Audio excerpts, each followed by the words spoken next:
Anyone home? Anne, it's great to see you. Hi. Oh, you look great. Oh, thank you, Paolo. You look well yourself. And this house is so untidy and so dusty. I know. Let's give this place a good clean. The others will be here in a minute. Let's get started straight away.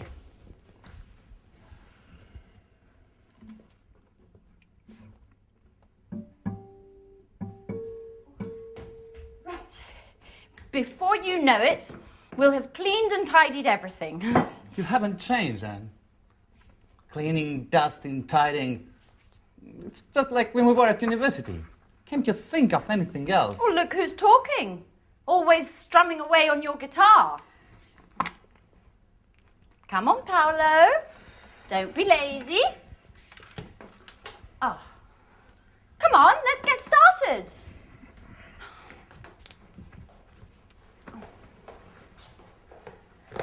Da-da-da-da! Surprise, surprise! Michelle, Sandra. How are you? Good. Hi. Sandra. Wow. Wonderful. All together again, just like the old days. Okay, guys, what shall we do? I want to have lots of fun. So do I. Come on, Michelle, let's go for a long walk all the way down to the lake. Stop where you are. Where are you two going? Come on, Paolo, pick up that brush again. And Michelle, please, can you pick up your bag and that frightful hat? What's your command, Captain? Come on, Michelle, stop playing around and give us a hand. Oh. Oh, this detergent is made by Syntex, the American multinational that makes household cleaning products. I refuse to use this product. You know I hate multinationals. But it's just all detergents are made by multinationals. How are you supposed to clean a house if you refuse to use them? You guessed right. I never do any cleaning. My flatmates look after that. Oh, I see. So you arranged to have your flat cleaned. Michelle, you're just like Paolo. Look what a mess this house is in. If it weren't for us. If it weren't for you, I'd be chilled out playing my guitar. None of your forced labor. I see, we spend most of the time of this holiday cleaning. And I'm starting to wonder if this holiday may have been a mistake. Oh, come on, Paolo, stop complaining. You'll be happy to see this place all spick and span. Sandra, I've already dusted that. Oh, really? Yes. Are you sure you cleaned it properly? Because it doesn't look very clean to me. Mike! Hi! What's going on here? Are you my old college friends or workers from a cleaning company?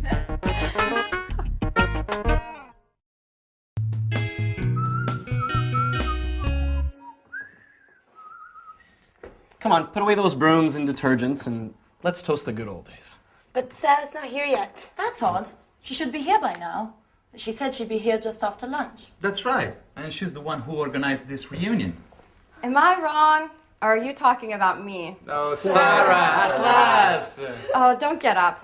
So, everybody ready for the toast? Yeah. Well, actually, I'm really tired. I need to lie down. Oh, Sarah, don't be a spoil sport. We have been waiting for you. Come on, ladies! Wow, Anne's looking more beautiful than ever. Don't tell me you still think about her. So, I propose a toast Yeah. to our college days together. Yes. And to this wonderful holiday. That's right. Cheers. Cheers.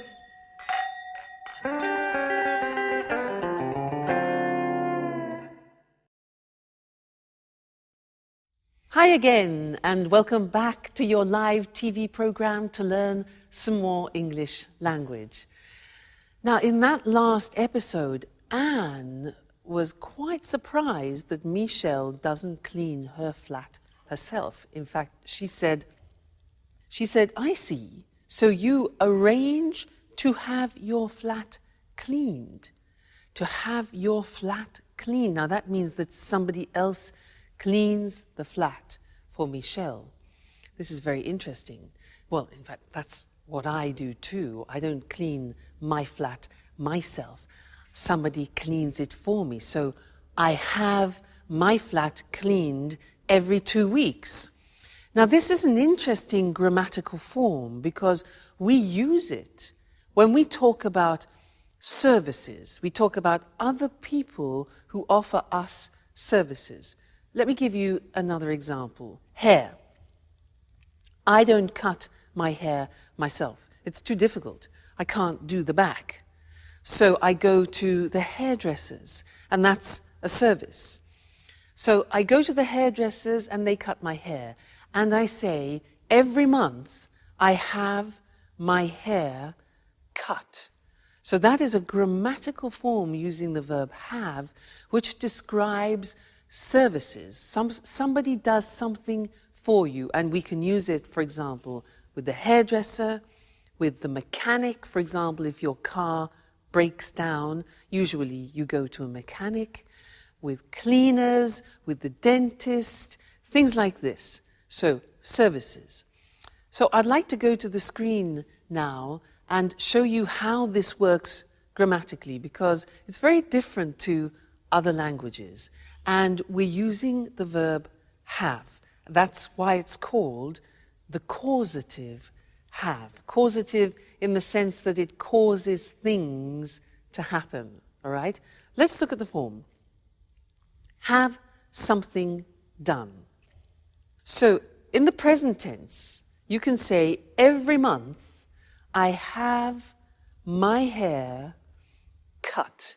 Now notice the verb have is in the present form because we can use this grammatical form in any tense. So we start with the verb have, then we have the object. That's important. I have my hair, and then the past participle. Okay, the object is in the middle. So every month I have my hair cut. Another example. Every year I have what? My teeth, past participle, checked. Okay, I have my teeth checked. Every year I have my kitchen painted. Do you see? And every 3 months I have my car serviced. So I go to the mechanic and I have my car serviced.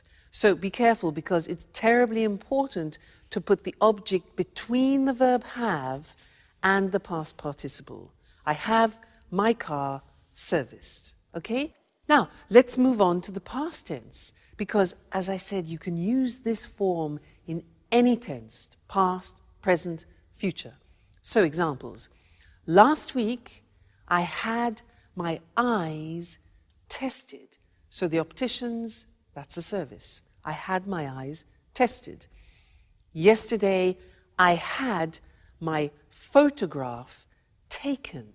Often when you need to renew your passport, for example. Last week, I had my dress dry cleaned. Again, that's another service. You don't do it yourself. Somebody does it for you, okay? So the verb have goes into the past. I had something done. And now let's look at the future. Tomorrow, I'm going to have. So here the verb have goes into the future, expressing an intention. So we have, I'm going to have my scooter repaired. All right, object in the middle. Next week, I'm going to have my hair colored. And next week, I'm going to have my passport renewed. All right, so the causative have, very, very useful, and you don't find this in other languages, so you need to practice it. And remember, first the verb have, then the object, and then the past participle. All right, so that's the causative have, and I think you'll find it very useful. All right, great. So see you again in the next lesson for some more language. Bye.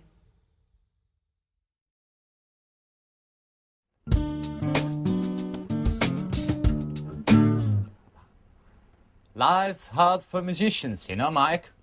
Sample recordings, auditions, the up performance, but never anything serious. Always waiting for the big break. You know, Paolo, I think no one has understood your talent yet. You'll see. You'll be successful one day. I certainly hope so. I need to make money somehow. Why don't you get a job? Something until you make it as a guitarist. What would I do? Working in a bank like you? No, that's not for me. It's not as if there are only banks to work in.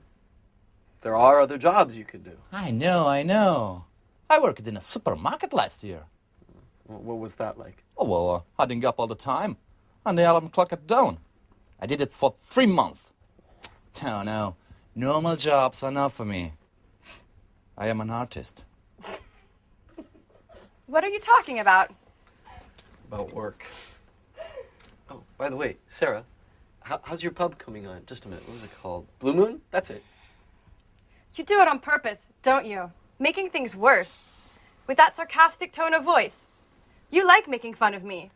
You're horrible. But what did I say? What? Didn't you know?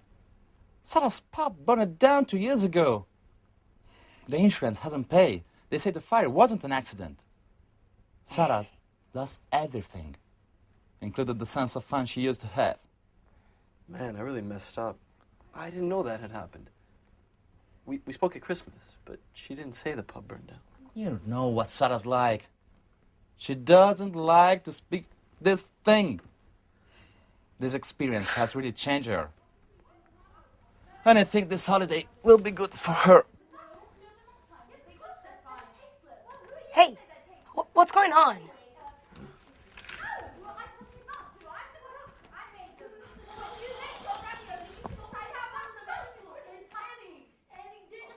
No, that's enough, Sandra. I don't think you need to add any more salt. I really think the ravioli are rather tasteless. Well, let's see what they think. Would you like to try my ravioli? Sandra says they're tasteless. Sure. Fantastic, huh? Really good. I always said you'd make someone a great wife. See? I don't Did think- you hear that? I don't think they're very tasty. I'm sorry, Anne, but my ravioli are a lot better than yours. I'm cooking tomorrow, and we'll see who's the best cook. Oh, she's always criticising. Don't take it seriously, Anne. You know what Sandra's like. Competitive by nature. Oh.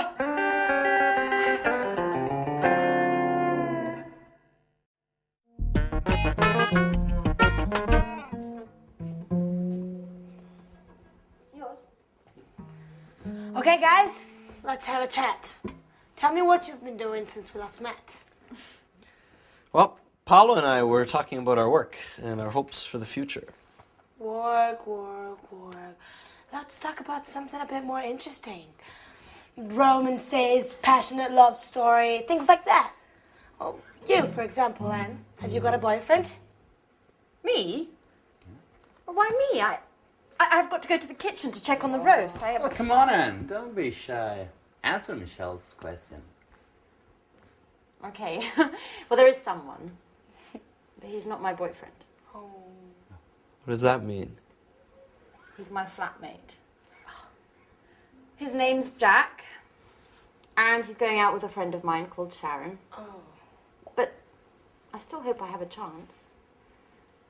I really do like him. And I think about him all the time. Are you in love? Maybe. Yes. Yes, I think I am. Wow. I adore passionate and tormented love stories. I've really got to go now and check on the roast. It'll be burning. Michelle, can you come and give me a hand? And then come and tell the others that dinner's ready.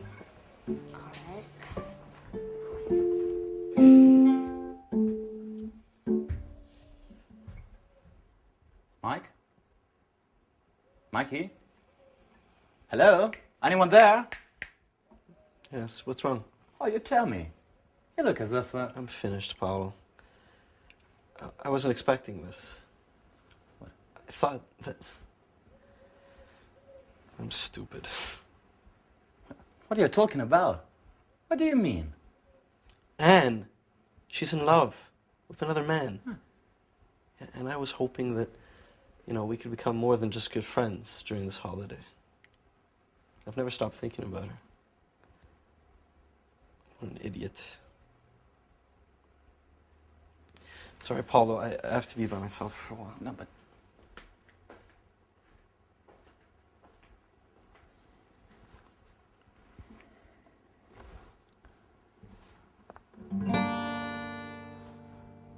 beautiful girl with brown eyes. Oh, dusting up, dusting away. My heart sighs. My heart sighs. Oh yeah, not bad. Inspiration at last. Oh, thanks, Mike. You're a great friend.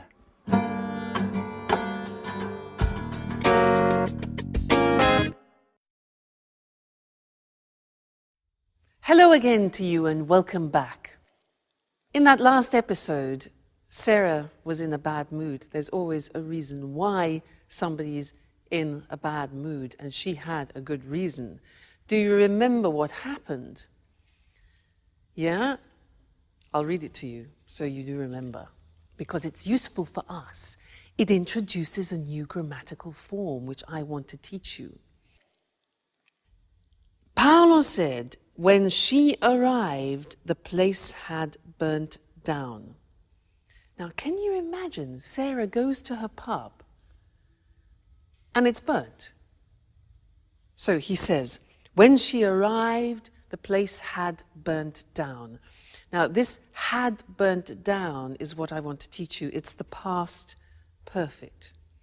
Let me give you another example because we use it when you have two actions. One action happens after the other. Let me show you. For example, I write a message and then I send it. Okay? Now these are two actions. First you write it and then you send it. So I could begin the phrase, put the two actions together and they become consecutive. And we begin the phrase with after. So I could say, after I had written, this is the first action, further in the past. After I had written the message, dung, I sent it.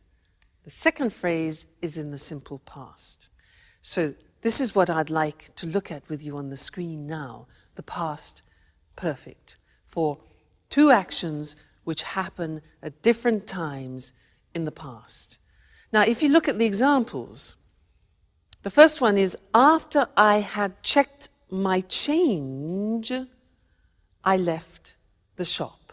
All right, so first I check my change. Have I got enough change? Is it correct? And then I leave the shop. You put them together and the first action goes further back in the past. Now, you can see how it's formed. We have the auxiliary have in the past, not in the present. And that takes everything further back. So, after I had checked is the past participle, my change, I left, simple past, the shop. Okay? So then we get the idea that one action is further in the past. Another example, I read the contract, then I sign it. It becomes, when I had read the contract, I signed it. All right, so past perfect. This is important for you because we also use it in the third conditional, which we will be studying. Okay? Another example. You get in your car, you fasten your seatbelt, you drive off. All right? So, after I had fastened, past participle, my seatbelt, I drove off. And one more example. When I had tried the shoes on, I bought them. So I try them on, I buy them. When I had tried the shoes on, I bought them. A few more, they'll help you. You'll get the hang of it. After I had checked my ticket, I went to the airport. So first I check my ticket, then I go to the airport. And the last one, I read the instructions. I have a new machine, so I read the instructions and then I turn it on. So after I had read the instructions, I turned the machine on. All right, so that is a new tense. It's called the past perfect, and it's formed by putting the auxiliary have in the past tense, followed by the past participle. And this is actually very similar in many other languages. So I don't think it's going to cause any particular problems for you. All right? And we'll look at that again in the conditional form, conditional number 3. Great. So have fun and take care. Bye. Good evening, and welcome to this week's edition of Let's Talk. In the studio with me, as always, are our commentators, Marie and Tom. Good evening, everyone. Good evening. I'd like to start our discussion this evening with some personal questions. How old are you? Are you nearing retirement? Are you already retired? Perhaps you have your working life ahead of you. Anyway, one thing is for sure. The meaning of the word retirement is going to change in the future. Let's talk about this with Tom and Marie. You're right, Eric. The traditional division of life into 3 cycles, education, employment, and retirement, must change. People in developed countries are living longer. By 2025, in developed countries, the share of the population over 60 will have reached 26%. All these pensioners will certainly wield a lot of power. They will, Eric. But you know, experts are beginning to talk about the concept of active aging. Just think that by 2050, the average lifespan in developed countries will be in the mid-80s. And this increasing longevity is already starting to have a negative impact on public finances, economic growth, and general living standards. The problem is that there is increasing pressure on social security systems and public funds for retirement and healthcare expenses. Economists are increasingly questioning the sustainability of the European social model with its high welfare standards. So, how can we solve this problem? Well, governments really must encourage older people to continue working. There should be... Just a minute, Mary. Sorry to interrupt, but are you really saying that I will have to work until I'm 95? Well, not until 95, perhaps. But as I was saying, there should be programs for lifelong learning to help people learn up-to-date job skills as they get older. People about to retire should plan ahead and find some way of working, maybe a part-time job. Well, some American companies already have phased retirement programs. How do they work? Well, retired employees go to the company website where they can find project work for the company. This may last 2 days or 2 months, and the retired workers can manage their own time and work when and where they want. If they need some training to do the job, they can go to the company website and take a short course using the internet to learn what they have to do. In this way, retired people have more money, and the companies can use the skills of their retired workers. Yes, more money, but less free time. I don't think I like the idea of having to work in my retirement. And you, ladies and gentlemen, what do you think about this? Well, thank you to our commentators, Tom and Marie, and goodbye. Thank you. Thank you. Bye-bye. And goodbye to you, and see you again next week for another edition of Let's Talk. Well, today's discussion was about how retirement will change. Retirement is when people stop working. The retirement age in European countries is around 60. We say a person retires. To retire means to stop working. And a person who is retired is a person who has stopped working. They are called pensioners. A pensioner is a retired person who receives weekly or monthly payments from the state. The money a pensioner receives is called a pension. So why and how will things change in the future? The average lifespan is increasing. A lifespan is the length of a life. So people are living longer. We call this longevity. This increasing longevity is having a negative impact on public finances and living standards. Public finances are the money a government has to spend on its services. And living standards are what we call the general level of life in economic terms. There is more pressure on social security systems in Europe.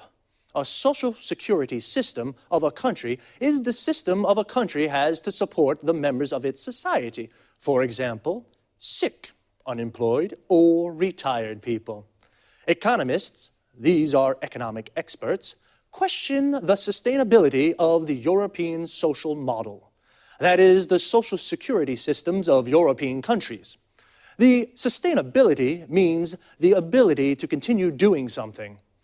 Because welfare standards in Europe are high, welfare is the economic assistance a government provides for people in need. So, people need to plan ahead. To plan ahead is a phrasal verb. That means to make plans about something that will happen in the future. Well, that's all from me. Take care, and I'll see you next week for another edition of Let's Talk. Good afternoon, and welcome to this week's edition of Sports Special. With me in the studio is John Forbes, our sports expert. Hello, Eric, and good afternoon to all our sports fans. Well, John, which sports are you going to talk about today? I'd like to talk about sumo. Interesting.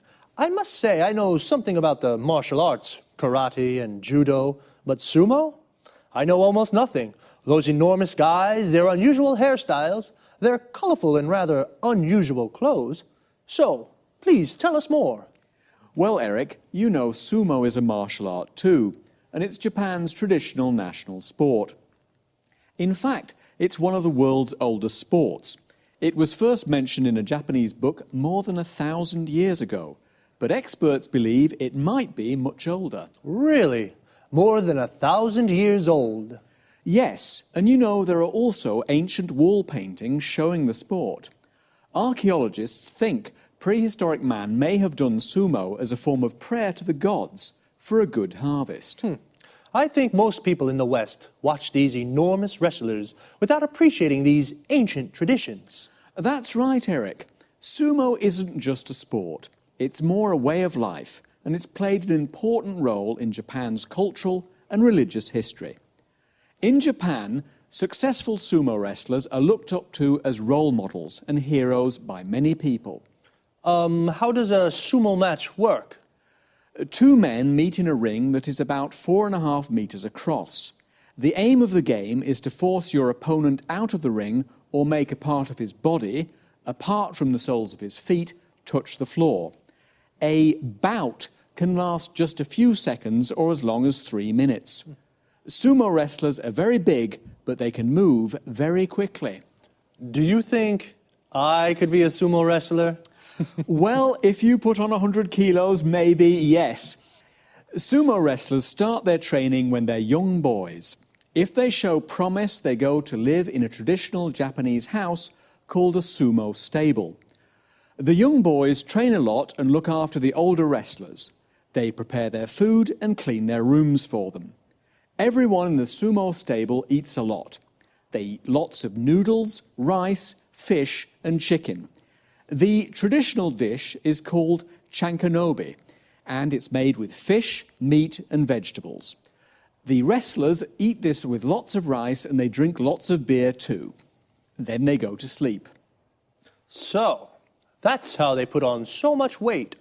Yes, the secret is to eat a lot and then sleep. This helps the wrestlers put on weight. And the wrestlers' hairstyles, where do they come from? A good question, Eric. There are lots of different ranks for sumo wrestlers. The best wrestlers are in the top rank. The style of a wrestler's hair depends on his rank. All the hairstyles come from samurai traditions. Samurai were traditional soldiers in Japan. Interesting. I guess it's difficult for a sumo wrestler to find a girlfriend? Actually, it's not that difficult, Eric. Successful wrestlers usually go out with beautiful models or pop singers. Where can you see tournaments in Japan? There are 6 grand sumo tournaments called basho every year. They take place during odd-numbered months like March or July. The basho take place in Tokyo and Osaka, Nagoya and Fukuoka. Thanks, John, for a fascinating explanation of these rather mystifying sport. We found out a lot about sumo. Thanks, John. Goodbye. And goodbye to all our sports fans. See you next week for another edition of Sports Special. So, today we found out about a martial art called sumo. A martial art is an art of self-defense without using weapons, just your body. To find out about something means to learn new information. We found out that in Japan, sumo is more than just a sport, it's a way of life. People look up to sumo wrestlers. They are heroes. To look up to someone means to respect and admire them. A sumo wrestler is a man who practices sumo. Sumo wrestlers are very fat, and they have particular hairstyles. We found out that their hairstyle depends on their rank. Notice how we say depends on something? A rank is a position on a scale. The best wrestlers are in the top rank. And I was surprised to find out that sumo wrestlers go out with beautiful girls. To go out with someone means to have a romantic relationship with someone. What about you, ladies? Would you go out with a sumo wrestler? And you guys, would you put on 100 kilos to become a sumo wrestler?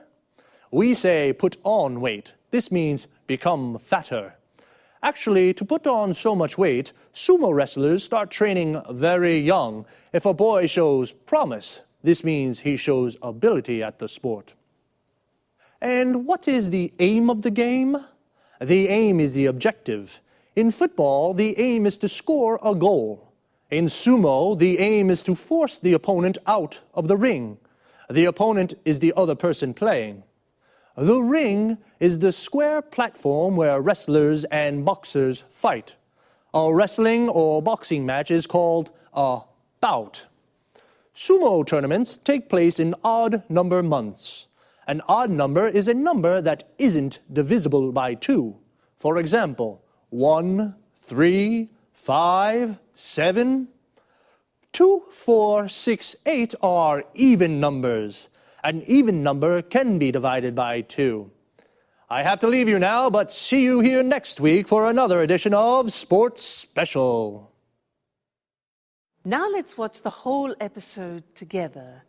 Watch the subtitles carefully because the language points that we studied together are highlighted. All right? Enjoy your viewing. Hello again and welcome back to English Today. And this is DVD 15 and the 3rd DVD of your upper intermediate level.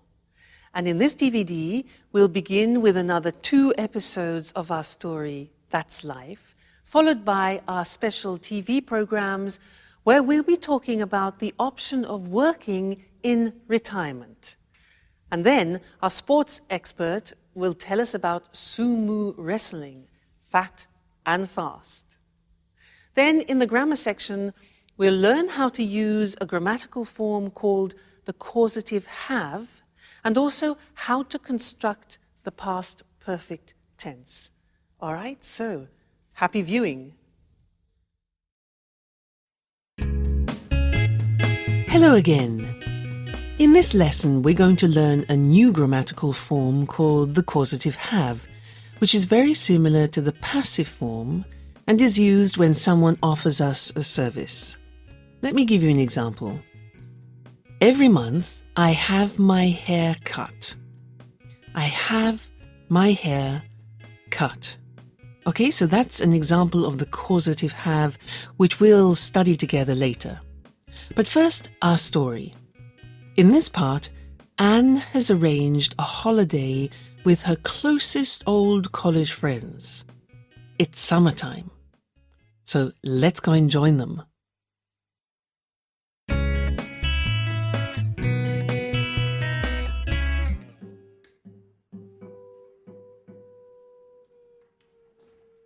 Hello? Anyone home? Anne! Anne, it's great to see you. Hi. Oh, you look great. Oh, thank you, Paolo. You look well yourself. And this house is so untidy and so dusty. I know. Let's give this place a good clean. The others will be here in a minute. Let's get started straight away.